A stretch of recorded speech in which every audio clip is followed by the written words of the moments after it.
What's up, guys? Welcome to Daily Dose of Reddit. This is your host that binge-watched Avatar: The Last Airbender on Netflix, or Japanese Netflix, all night, Zach, and today's subreddit is r/tales from the customer. Alright, this story's called 3 months, 5 phone calls, 2 store visits, and 1 police report later, I got our money back. This is a very long story, and I apologize in advance. But there are many details that can't be cut for clarity's sake, so bear with me. For background to this entire situation, my boyfriend is an avid gamer, and whenever he finishes a game that he knows he won't play again, he usually goes and trades it in pretty much immediately to that particular chain game store known for its crappy trade-in rates that will be referred to as GameStop. If he doesn't trade it in immediately, he waits for a while until he has a good stack of games to trade in and they have some sort of deal going on that allows him to get more money back. Leading up to the incident, he had been to GameStop and trading in games and controllers in 2 different stores, one about 10 minutes away from our house, GameStop 1, and one in a mall about half an hour away, GameStop 2. He had traded in almost $300 worth of games at this point, contained on 2 different gift cards, one of which contained about $160 and the other, which this long story pertains to, contained $133.97. He went to GameStop 2 one night towards the beginning of June and traded in some games and controllers, which equaled out to the $133. Then we went on vacation for 2 weeks, and when we came back, he went to GameStop 1 to trade in more. And then the story really kicks off. We got back from vacation toward the end of June, and we went to GameStop 1 shortly after. They had added the value of what he traded in that day to the gift card that had $160. And when we got back to the car, I asked how much money he had on the cards. We tried to figure it out in our heads around what we should have, but we wouldn't know for sure until we actually checked the balances. So we called the number on the back of the cards to check the balance, and the first card had the $160 on it. Great. Called the second card that should have had the $133.97 on it, and it was empty. Weird.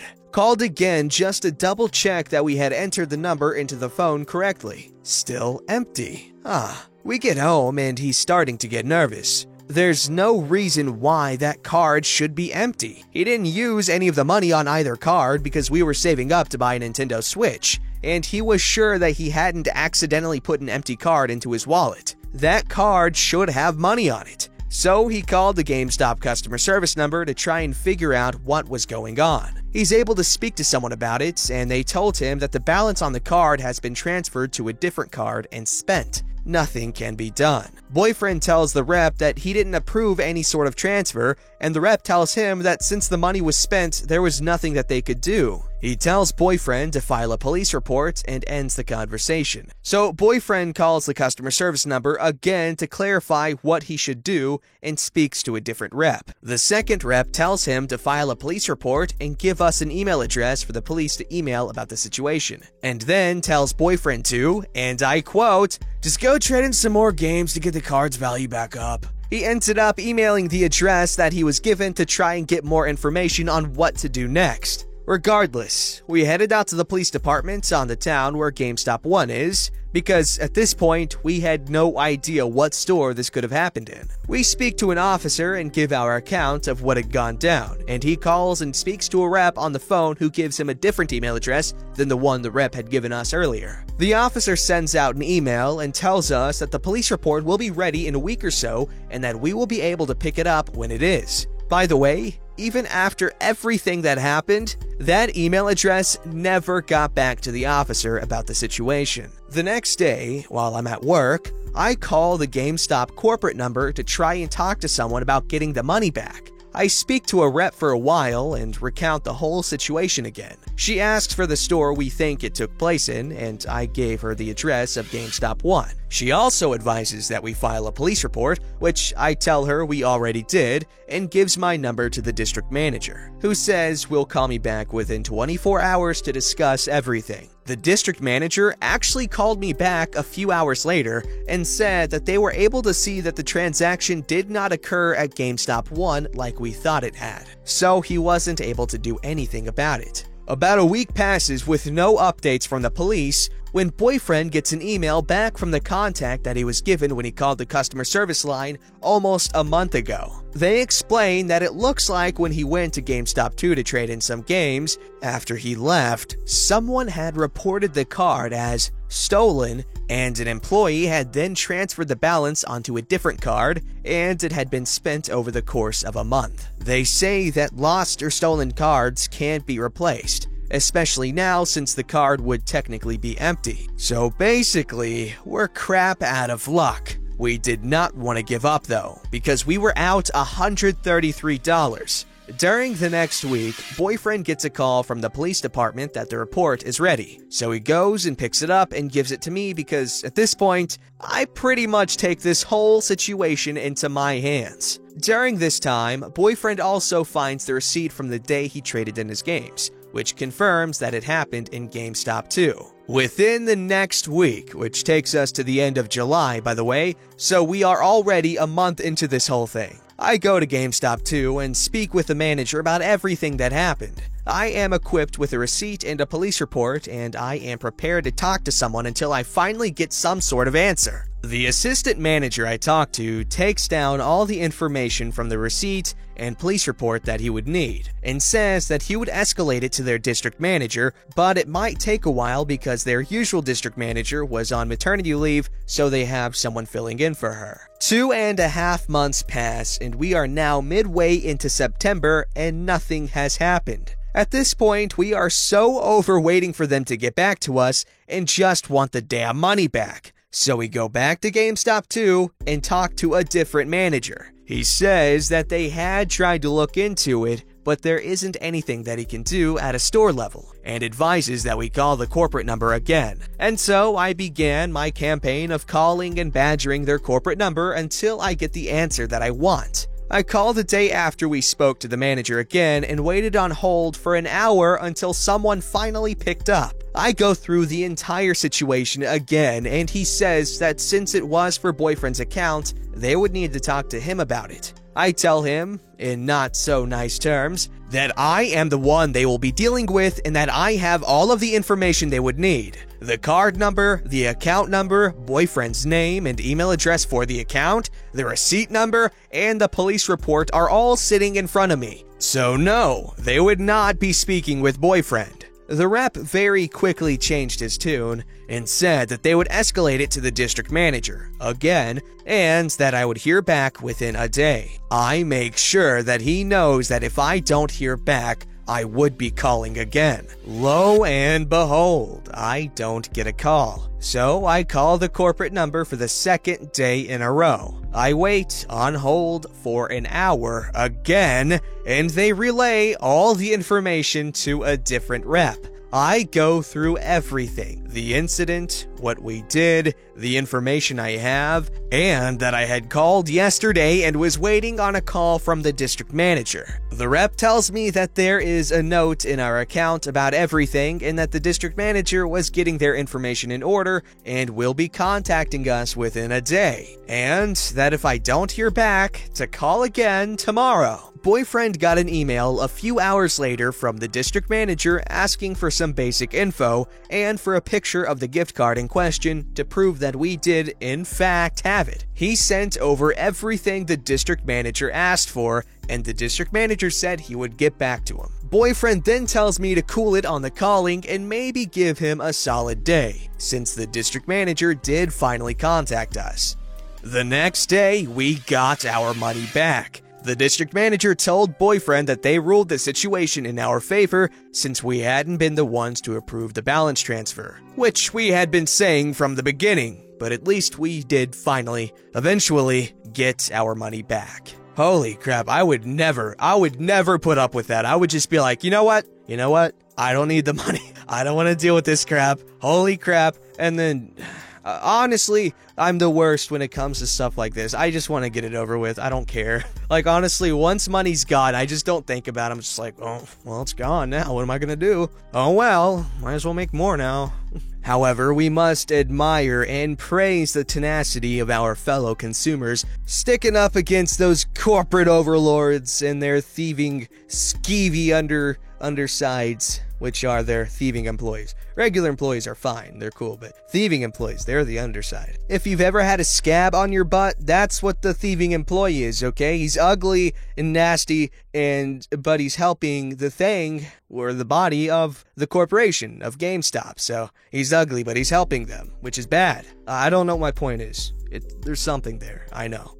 Alright, this story is called, I Didn't Take Your Damn Gloves! It was Christmas 2019, and instead of ordering presents online, which I had for most of my gifts already, I decided to go window shopping for the few people I hadn't shopped for yet. Where I live, we have this little town road where there are a ton of locally owned small shops. Clothing stores, tourist shops, pet stores, boutiques, bakeries, etc. They would always decorate the street with lights, and all the shops would put on their own displays, so even if you aren't buying anything, it's still fun to walk around and enjoy the sights. You could say I looked forward to spending my money on overpriced goods. I started my window shopping on one end of the street and worked my way down the road, shop to shop. By the near end of it, I had this big paper bag that was carrying things I had bought from the other stores. The last shop I had yet to visit was this outdoorsy place that sold all kinds of outdoor wear,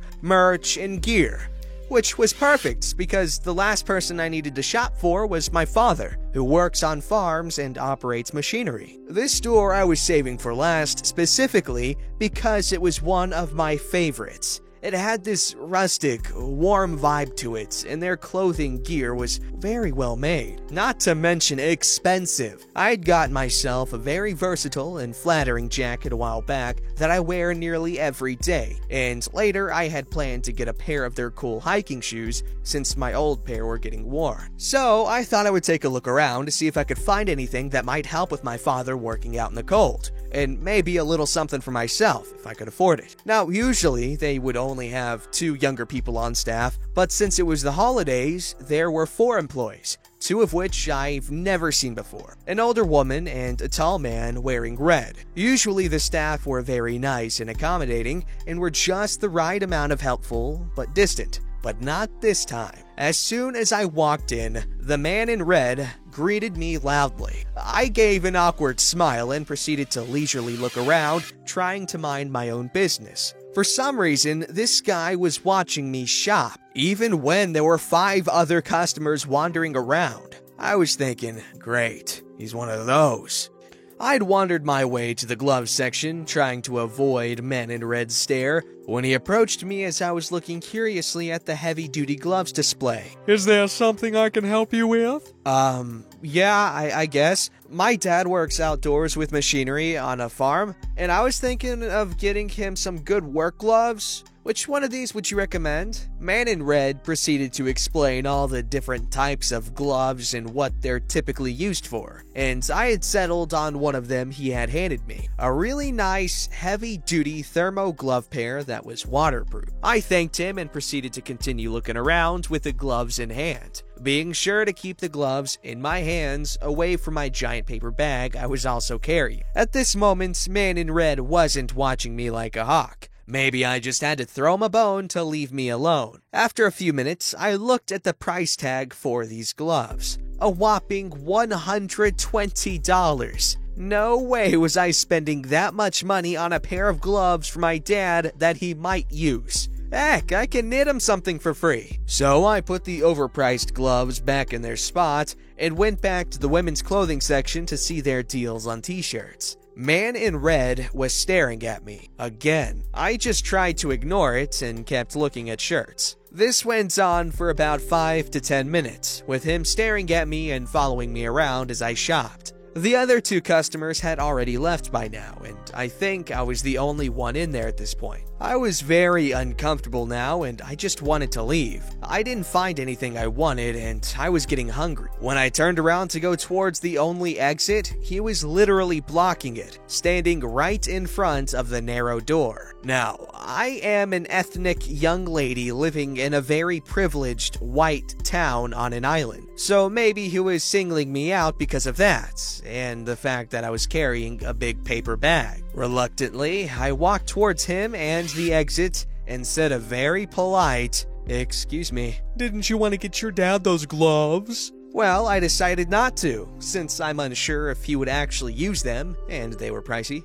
You seemed pretty confident in getting them. Okay, but I put them back, so can you please let me through? At this point, I was getting annoyed. I just don't know if you might have slipped them in your bag to try and save your money. Gretchen didn't see you put it back. Oh, hell no! Excuse me, sir? Are you accusing me of stealing?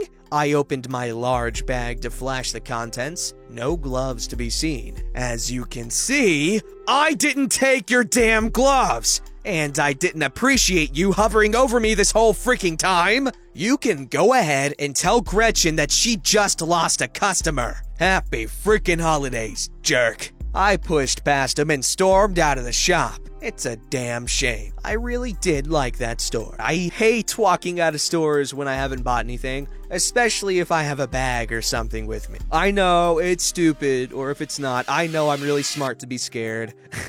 Kidding. But the same thing goes with police officers. I know this is a thing. Me, who's never committed a crime, to my knowledge, get nervous around police officers sometimes. And I'm the type of person that trusts and feels really safe around police officers, unless they're New York City police officers, and they're just jerks, okay? I don't care. 2 out of 2 times I talked to a police officer from New York, they were a jerk, and I was very polite. Anyways, the very clear message I'm giving here that should be very obvious, and if you don't get it, then you should feel kind of sort of dumb, is that you shouldn't racially profile if you're a police officer or a store employee person that watches the door. If you didn't get it, you're just... Don't forget to like, subscribe, and hit that bell to never miss an episode.